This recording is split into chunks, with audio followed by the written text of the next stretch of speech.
ओडिशाच्या बालासोर जिल्ह्यामध्ये भीषण असा रेल्वे अपघात झाला आणि यामध्ये 233 प्रवाशांचा मृत्यू झालाय। 900हून अधिक जण सध्या जखमी आहेत।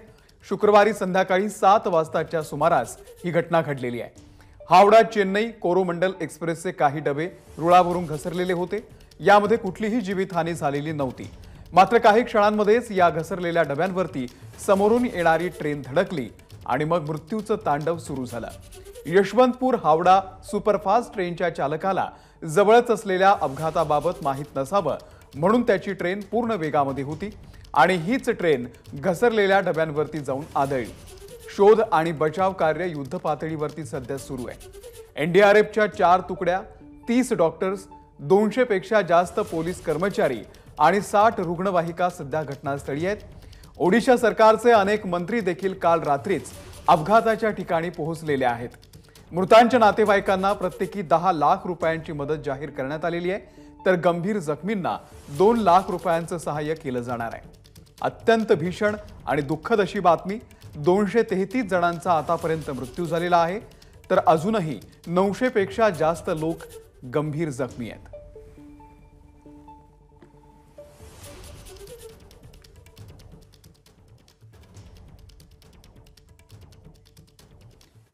तर या भीषण अपघातामधून बचावलेल्या एका प्रवाशानं नेमकं काय सांगितलेलं आहे आपण पाहूया। मेरे को थोड़ा आग लग गया था, इसलिए सोया था।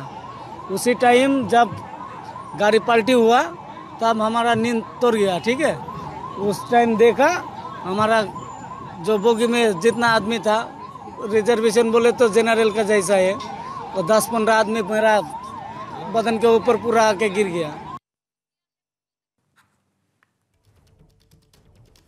तर अत्यंत असा भीषण हा बालासोर मध्ये घडलेला आहे अपघात। सबसे ज्यादा ओडिशाच्या बालासोर मध्ये हे मृत्यूचं तांडव आपण बघतोय। जखमींना 2 लाखांची मदत जाहीर करण्यात आलेली आहे, तर मृतांच्या नातेवाईकांना 10 लाख रुपयांची मदत जाहीर करण्यात आलेली आहे।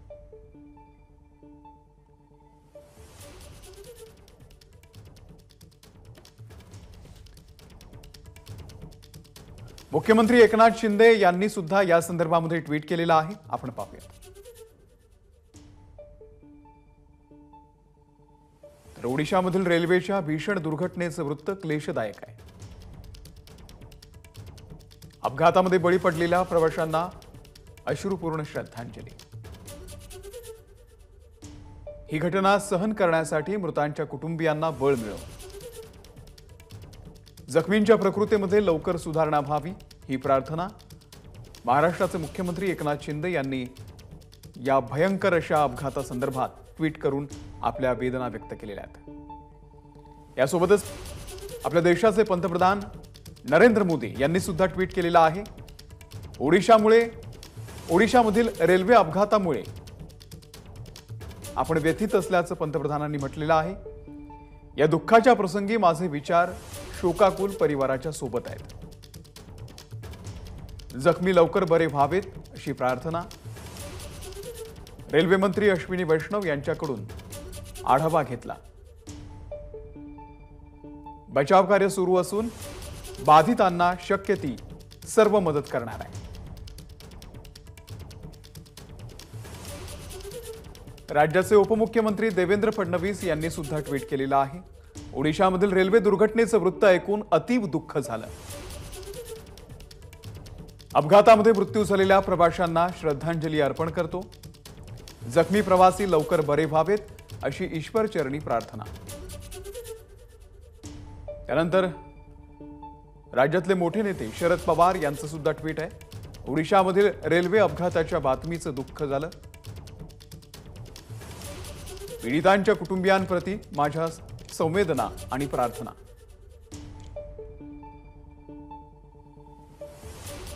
तर ही भीषण बातमी, बालासोरमध्ये रेल्वे अपघात झाला आणि त्यामध्ये आतापर्यंत 233 जणांचा मृत्यू झालेला आहे, तर 900 पेक्षा जास्त जण सध्या जखमी आहेत। एनडीआरएफच्या अनेक तुकड्या सध्या घटनास्थळी आहेत। बचाव कार्य अजूनही सुरूच आहे। अत्यंत भीषण असं हे अग्नितांडव, माफ करा, हे मृत्यूचं तांडव 2 रेल्वेंचा अपघात झालेला आहे आणि यामध्ये आतापर्यंत 233 जणांचा मृत्यू झालेला आहे आणि 900 पेक्षा जास्त जण जखमी आहेत.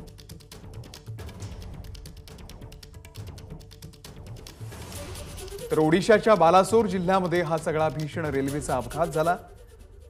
दुःखद बाब ही आहे की यामध्ये 233 प्रवाशांचा मृत्यू झालेला आहे.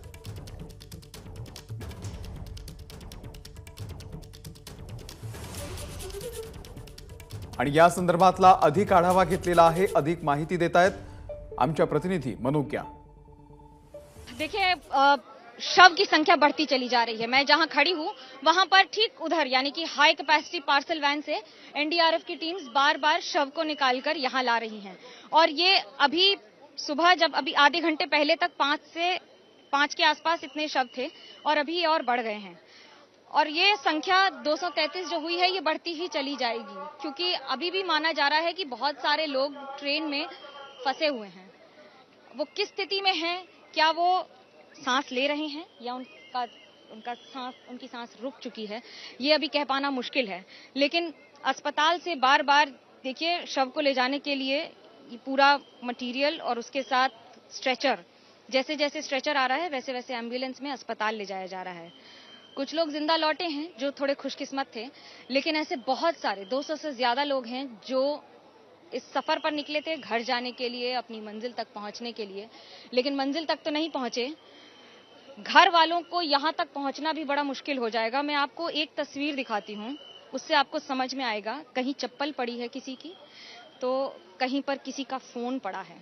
आप अंदाजा लगाइए कि घर वालों ने न जाने कितनी बार फोन किया होगा और ये फोन उसकी कहानी बयां कर रहे हैं कि चिट्ठी ना कोई संदेश, जाने वो कौन सा देश, कहां तुम चले गए. परिजन की स्थिति क्या होगी ये एक तरफ है. मैं आपको रेस्क्यू ऑपरेशंस की तस्वीर दिखाती हूँ. ये जो मालगाड़ी है इसे हटाने की तैयारी हो रही है, इसलिए बार बार सायरन बजाकर यहाँ से caution do not cross RPF और इसके ये गैस कटर्स का इस्तेमाल किया जा रहा है दाईं तरफ पर.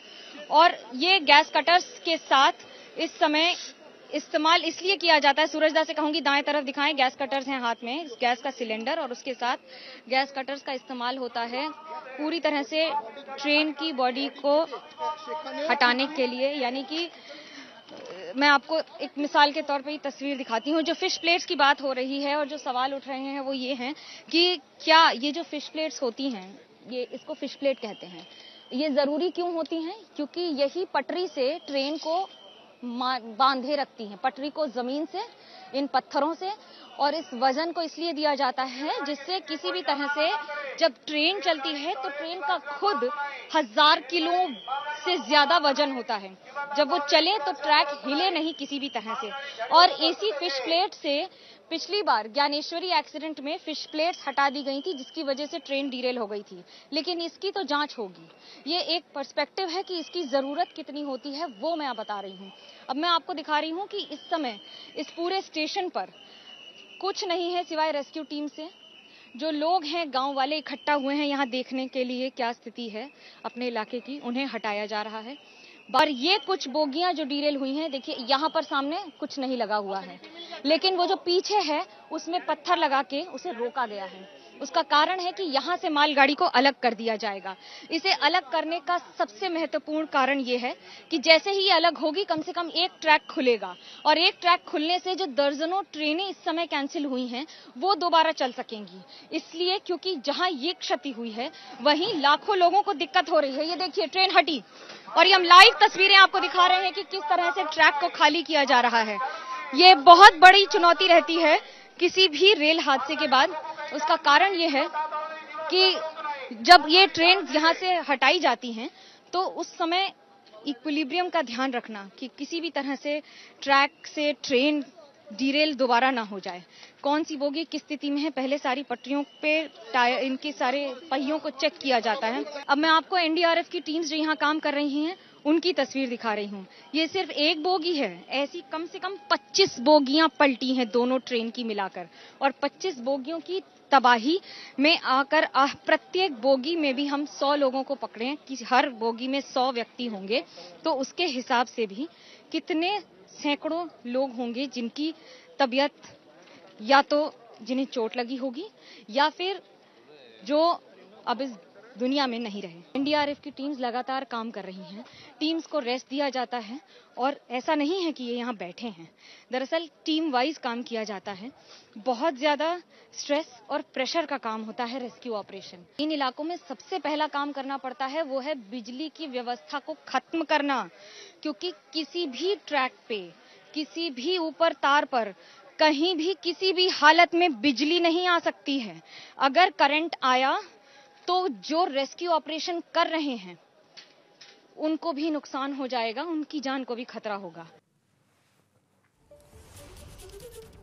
तर आपल्या प्रतिनिधी मनोग्या यांनी या संदर्भामध्ये संपूर्ण आढावा घेतलेला आहे आणि अजूनही अनेक लोक या बोगींमध्ये, या पडलेल्या बोगींमध्ये अजूनही अडकलेले असल्याची भीती व्यक्त केली जाते।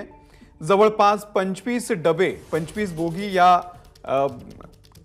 रुळावरून घसरलेल्या आहेत। त्यामध्ये प्रत्येकामध्ये 100 जरी पकडले तरी जवळपास 2000 लोक अजूनही अडकले असल्याची भीती व्यक्त केली जाते। 3 ट्रेन्सचा हा विचित्र अपघात झाला आणि यामध्ये आतापर्यंत 233 जणांचा मृत्यू झालेला आहे। त्यांचे मृतदेह बाहेर काढण्यात आलेले आहेत। अजूनही हा आकडा वाढण्याची भीती व्यक्त केली जाते। 900 पेक्षा जास्त गंभीर जखमी असलेल्या लोकांना सध्या रुग्णालयामध्ये दाखल केलं जाते, त्यांच्यावरती उपचार केले जात आहेत। ही एक्सप्रेस आहे कोरोमंडल एक्सप्रेस, जी रुळावरून घसरली आणि त्याच वेळी शेजारच्या ट्रॅकवरून मालगाडी जात होती, त्यामुळे धडक होऊन हा भीषण अपघात झालेला आहे। हावड्यामधून सुटलेली ही शालिमार गाडी आहे। कोरोमंडल एक्सप्रेसचा हा अपघात ओडिशामधल्या बालासोरमध्ये झालेला आहे। बहगाना नावाचं रेल्वे स्टेशन आहे, त्याजवळ हा सगळा अपघात झालेला आहे। काल संध्याकाळी 7:30 वाजेच्या सुमारास हा सगळा अपघात झाला। आता जवळपास 12 तास उलटून गेलेले आहेत आणि अजूनही जखमींना बाहेर काढण्याचं काम सुरू आहे। ओडिशा सरकारचे अनेक मंत्री सुद्धा घटनास्थळी पोहोचलेले होते, त्यांनी आढावा घेतला। एनडीआरएफच्या अनेक तुकड्या सध्या घटनास्थळी आहेत आणि जखमींना बाहेर काढण्याचं काम, बचाव कार्य अजूनही सुरूच आहे।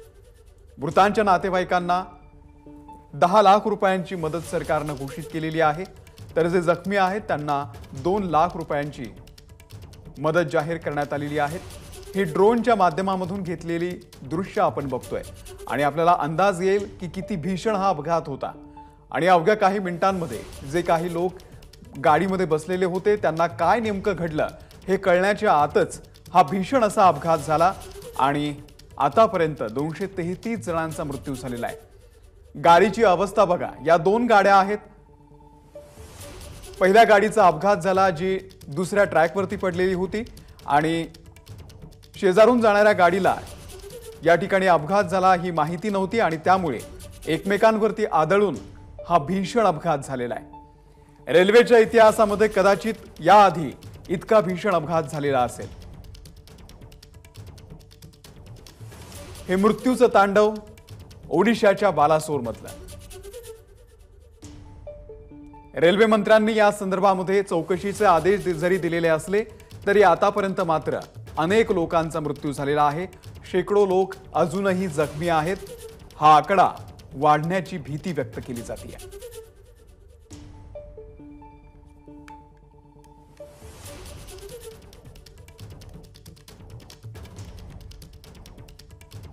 तर ओडिशाच्या बालासोर जिल्ह्यामध्ये हा सगळा भीषण रेल्वेचा अपघात झाला आणि सगळ्यात दुःखद म्हणजे 233 जणांचा मृत्यू झालेला आहे। अजूनही हा आकडा वाढण्याची भीती व्यक्त केली जाते। एबीपी माझा, उघडा डोळे बघा नीट।